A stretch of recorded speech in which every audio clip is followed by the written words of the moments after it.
Imagine waking up one morning and realizing, with a kind of sacred clarity, that the weight you've been carrying, about money, survival, lack, and provision, is not actually yours to carry.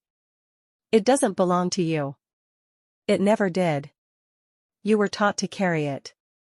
You inherited it from a world that forgot who the true source is. This truth isn't hidden because it's hard. It's hidden because it's so simple, we overlook it every day. You are not your provider. God is. Or if you prefer another term, the quantum field, that infinite intelligence beneath all of life, that is your true provider. Now, pause. Let that sink in. Not as an idea, not as a philosophy, but as a living reality you can feel in your bones. Because something sacred happens when you stop trying to force wealth into your life like it's a stubborn guest who refuses to knock. Instead, you learn to become still. You learn to listen. You learn to receive. Let's break this down, not into chapters, but into moments, because truth enters through moments, not books. There was a woman, Maria. She was struggling for years. 3 jobs. Always tired. Always anxious. She believed, as many do, that her hard work alone would determine whether she was worthy of abundance. And while hard work has value, she hadn't yet realized she was chasing something that couldn't be earned, it could only be allowed. One day she heard someone say, "You are not your source. Your job is not your source. Your bank account is not your source. The source is your source." Something cracked open in her. She cried. Not because she was sad, but because a burden lifted. That's the burden many of us carry. We think we are in control of everything. That if we don't hustle, strive, and grip tight, it will all fall apart. But that's not how abundance works. That's not how the quantum field operates. The quantum field is intelligent.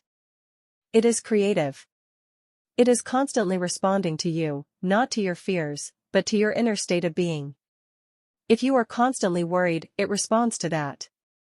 If you are in deep gratitude and openness, it responds to that, too.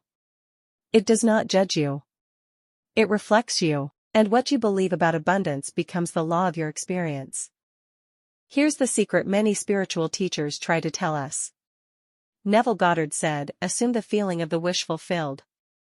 Joe Dispenza teaches, the quantum field responds not to what we want, it responds to who we are being.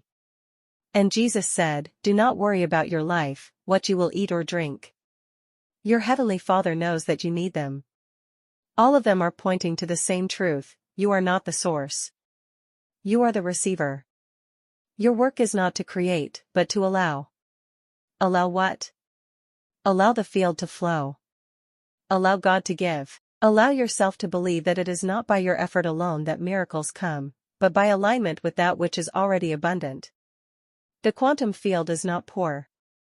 God is not running low on supply. The only thing scarce is our faith. Let's talk about abundance. Not in theory, but in reality. Look around you. Trees don't struggle to grow. They simply grow. The sun doesn't ask permission to rise. It rises. The rivers don't force their way through the land, they follow the path of least resistance. That's abundance. That's the flow. That's how provision works when you stop resisting and start allowing. People think abundance is about money. It's not. Money is a symbol. True abundance is knowing that your needs are met before they even arise. It's the feeling of walking into a room and knowing you belong. It's the peace that says, even if I don't see the path, it will be shown to me. That is abundance. When you realize this, something radical happens. You stop begging life to give you scraps. You start knowing that the table was already set for you. You stop chasing. You start attracting. You stop controlling. You start co-creating.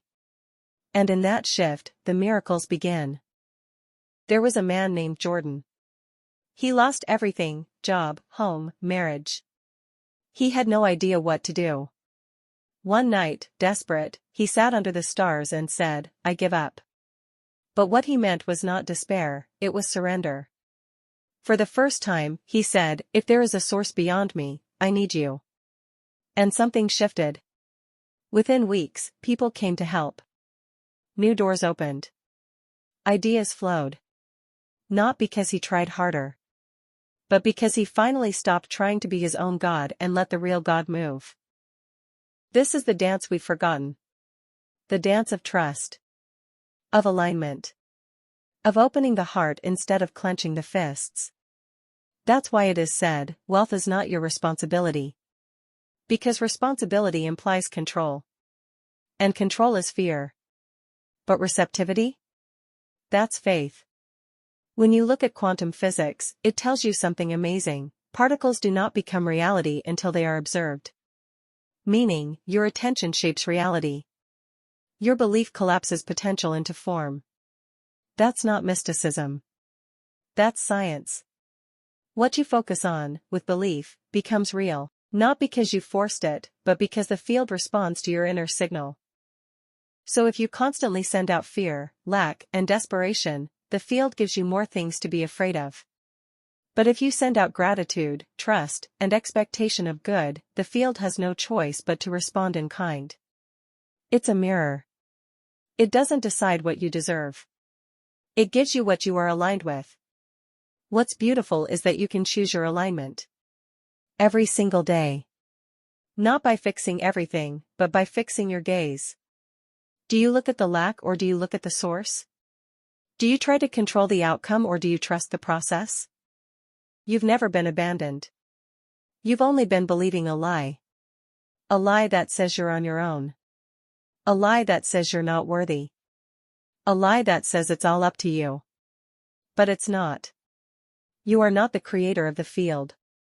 You are a co-creator within it. You're not the ocean. You're a wave. You're not the power. You're the expression of the power. You are not the light switch.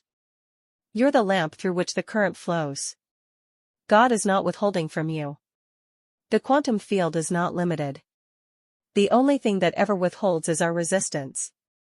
And resistance is always a byproduct of fear. But when you remember, truly remember, that you were never meant to provide for yourself, you start to live differently.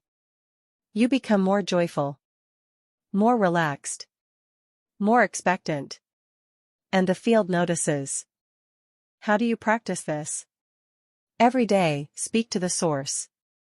Not to ask for more, but to thank for what already is. Every day, visualize yourself already provided for. See the bills paid. See the table full. See the smile on your face as miracles become normal. And every day, release. Release the pressure. The timeline. The how.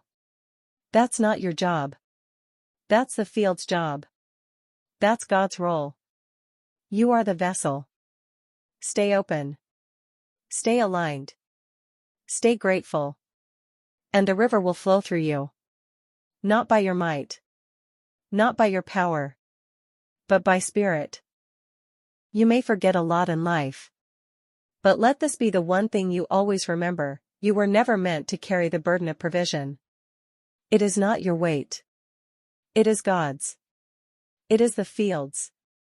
It is the flow's. And when you trust it, surrender to it, align with it, and give thanks for it, the abundance that has always been waiting for you will finally come rushing in, not as a reward, but as a revelation. Because it was never outside of you. It was always within you. Just waiting for you to remember.